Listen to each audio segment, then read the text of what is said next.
Okay. Um, so just to get started, like, in what countries have you done? Have you like been involved with your business? Well, my clients that we work with all throughout Europe, all the developed countries in Europe, including the UK, Spain, Italy, Germany, France. In terms of Asian developed markets, although China is still considered an emerging economy, we have clients that are doing a lot of business in China, Korea, and then significantly in Japan. And then in terms of developing markets, primarily in South America, Latin America, Mexico. Okay. So do you work specifically with clients in all those areas? I specifically work with clients who have assets or companies in those areas, yes. Okay.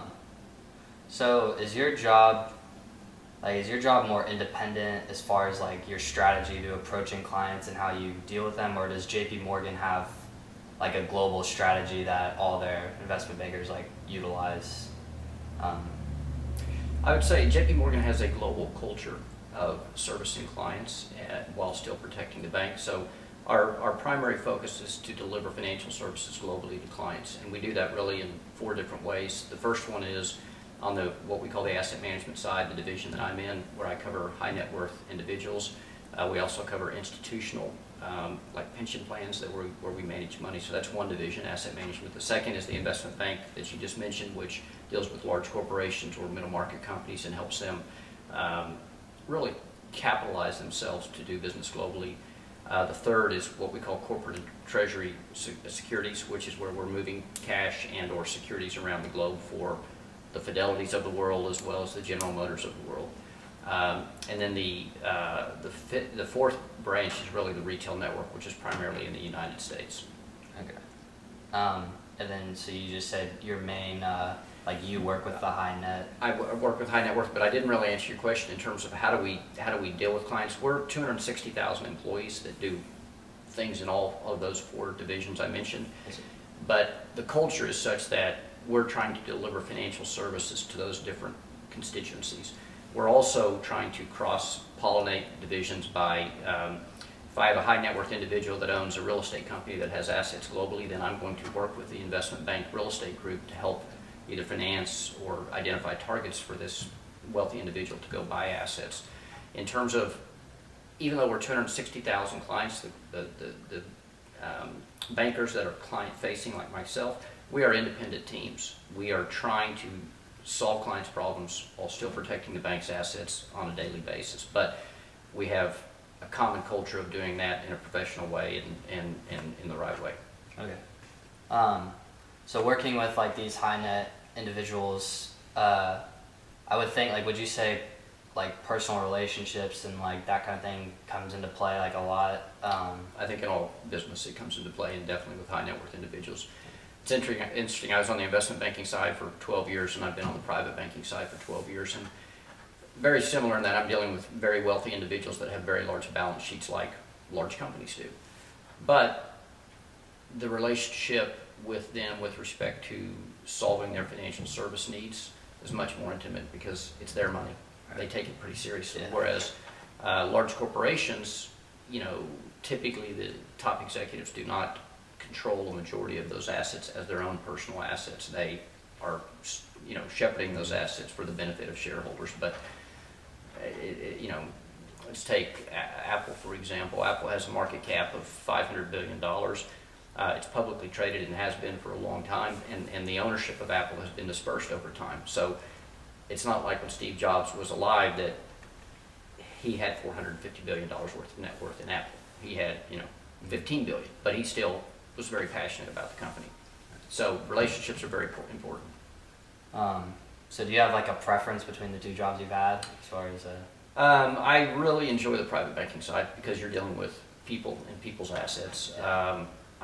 The problem is the volume of detail that we have to maintain on the private banking side to create a large revenue stream to be successful for our own families it's very voluminous. I mean, I have to have 100 to 200 things I'm juggling all the time to try to create opportunities for revenue for the bank as well as servicing clients' needs, versus when I was on the investment banking side, I would have 15 to 20 opportunities that I would be juggling all the time trying to solve clients' problems. Okay. Um, so in your current job now, when like deciding like where to go, do you like pick the actual person and you like study their financial stuff, or like How do I identify clients? yeah, like how do you identify them and then like enter like that market? Like I guess I'm trying to say like because I know like bigger companies we learn in class will like uh, Identify an opportunity in a certain Yeah. geography in the world. yeah. So we kind of see both sides of that because our clients in the high net worth space in the private bank are trying to maintain their wealth. Many of the ones that I deal with, given my investment banking background, are still trying to continue to grow their wealth. So, for example, agriculture has been a very hot market globally because of the rise of consumer middle class in developing markets like Brazil, like China, like Southeast Asia. So we have to figure out how to provide capital to those markets to create more food. So I have clients that are very interested in investing in agricultural assets, even though they may have had completely different careers before. So we're taking them to Brazil and saying, this is how we're going to help the agricultural market in Brazil, and there's ways you can invest money, your money that you've created, your wealth, and make more money. So that's an example of helping a client after they've already made money. In terms of helping a client that is trying to create wealth, for example, if we have a client that is in the hospitality space in terms of hotels, the leisure travel is growing significantly in these developed markets, even in these developing markets, even in Eastern Europe. So we'll go try to identify opportunities for clients to buy assets in those markets to grow their companies. So do you say you favor dealing with clients in like America and Europe as opposed to China and Asia, just the differences in like the free market economies versus like China is more closed off, and is there like a noticeable difference or? There's no, I mean, we deal with clients globally. So I have colleagues like me, counterparts in Shanghai and Hong Kong and Beijing who are dealing with our Chinese client base.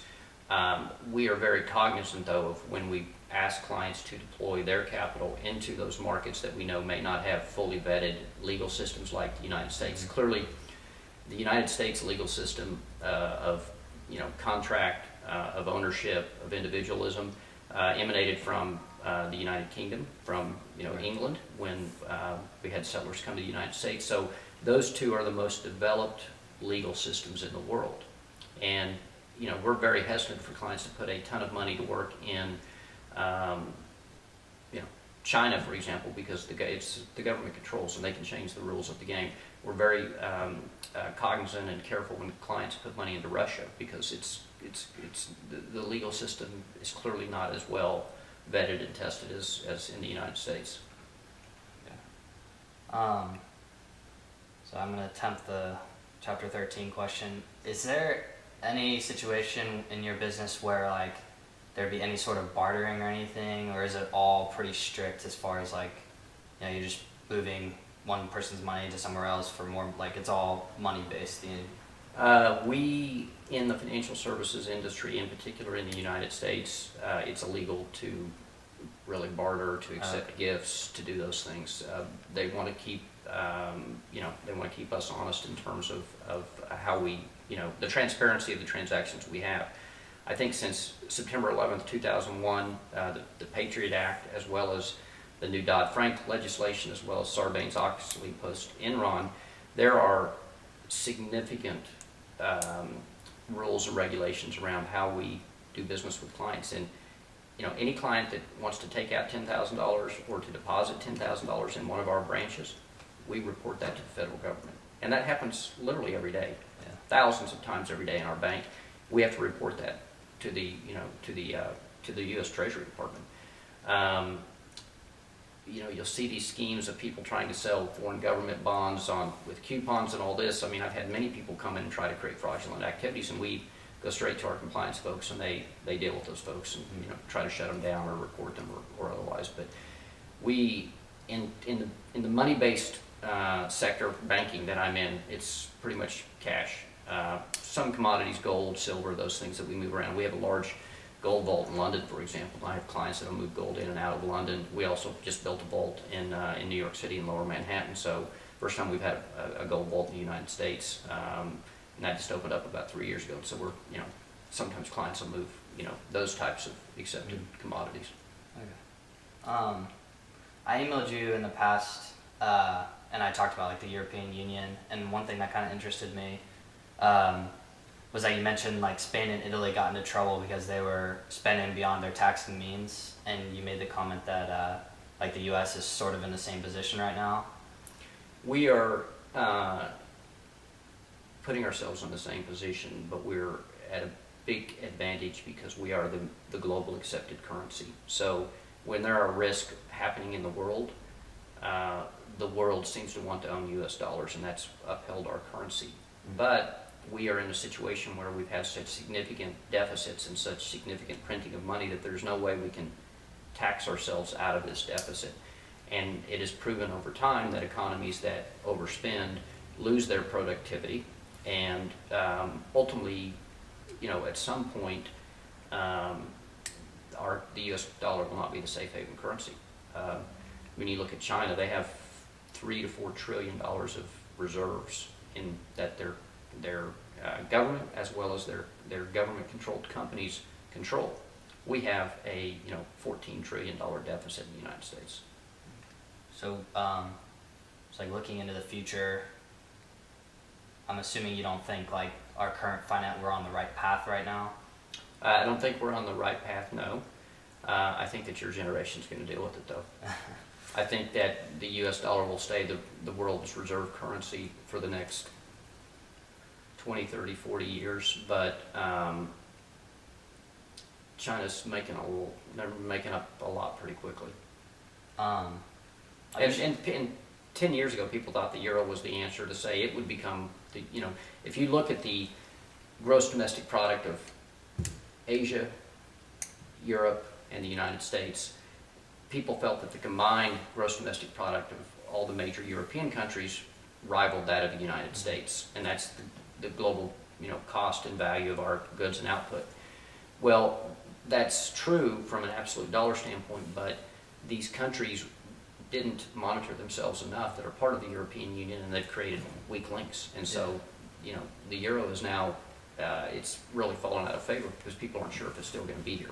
We think it's still going to be here, but Kind of seemed like the whole idea of the euro kind of seems like it was a really good idea on paper, and then like once it was implemented, all the different like countries doing their own like things kind of like made it off balance or whatever.